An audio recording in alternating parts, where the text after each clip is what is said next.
When it comes to cancer, scientists have primarily focused their efforts on identifying the mechanisms involved in cancer metastasis.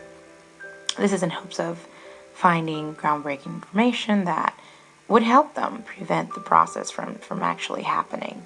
Now, finding out the process of these mechanisms is important. However, finding out why or what causes cancer to metastasize in the first place is the key. Unfortunately, many of the treatments used to treat metastasis can also stimulate it. It is highly important to find adequate solutions to lower the risk of cancer metastasis in a time where there are no concrete means to actually prevent it.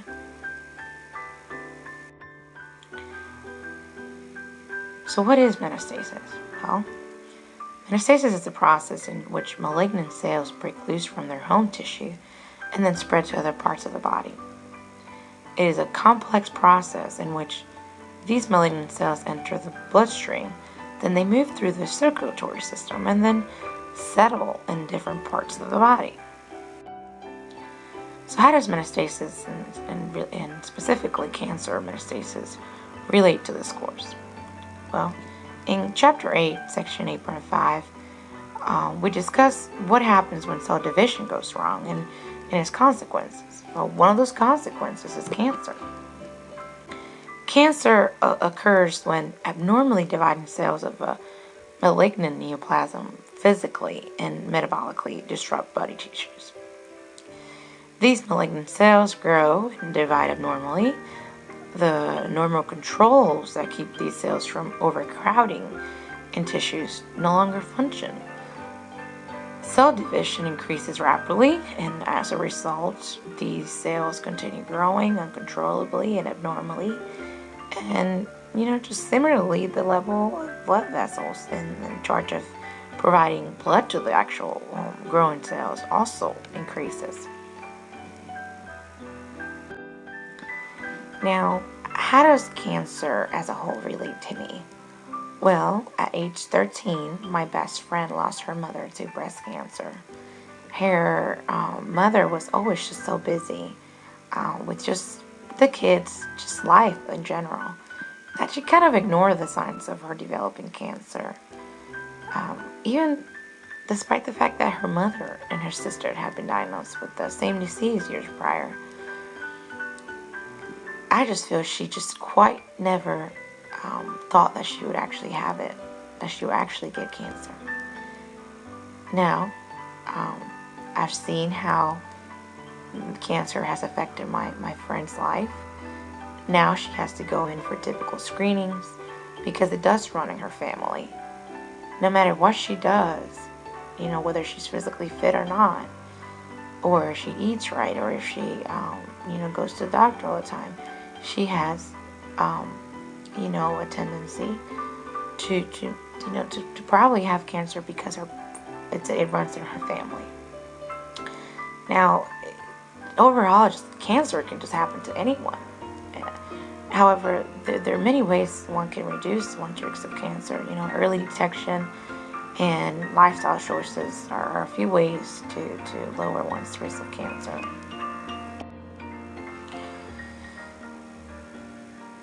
The 5-year observed survival rate pretty much refers to the percentage of patients who live at least 5 years after being diagnosed with cancer. Many of these patients go on to live, longer than 5 years after a diagnosis.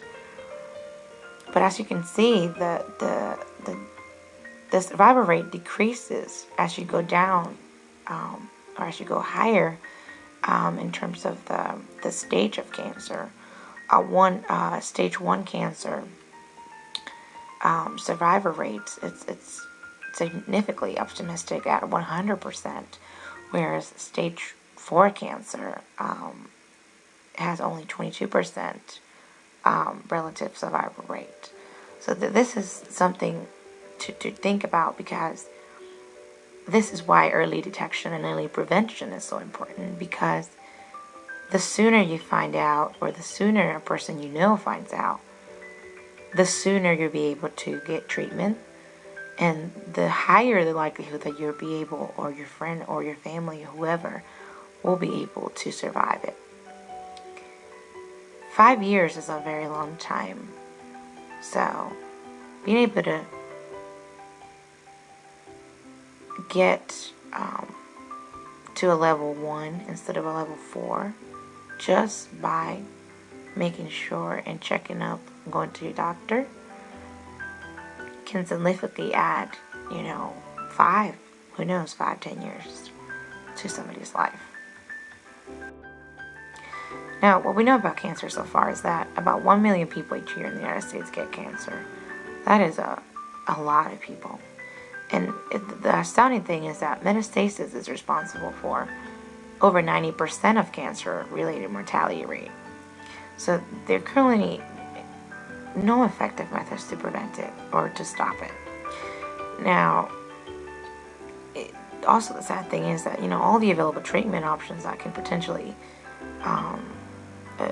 help can also trigger or stimulate the metastasis growth. Now, a couple of things that we know about metastasis is that it has a potential to have like an organ-specific preference, so depending on the type of cancer. For instance, breast cancer cells possess an organ-specific pattern of dissemination and metastasize to bone about 47 to 60% of the time, and subsequently to the liver about 19 to 20% of the time, to the lungs in about 16 to 34% of the time, and finally the brain to 10 to 16% of the time.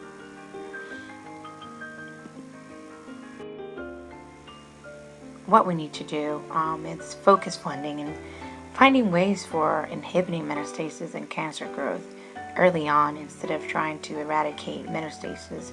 What I mean by this is by inhibiting metastasis, then we'll be able to figure out how it works. We might be able to actually prolong people's life. I mean, people might be living with the disease for longer, but at least they will be alive. They won't be dying from it. Whereas if we just focus on trying to eradicate it altogether, then that can potentially have a negative effect.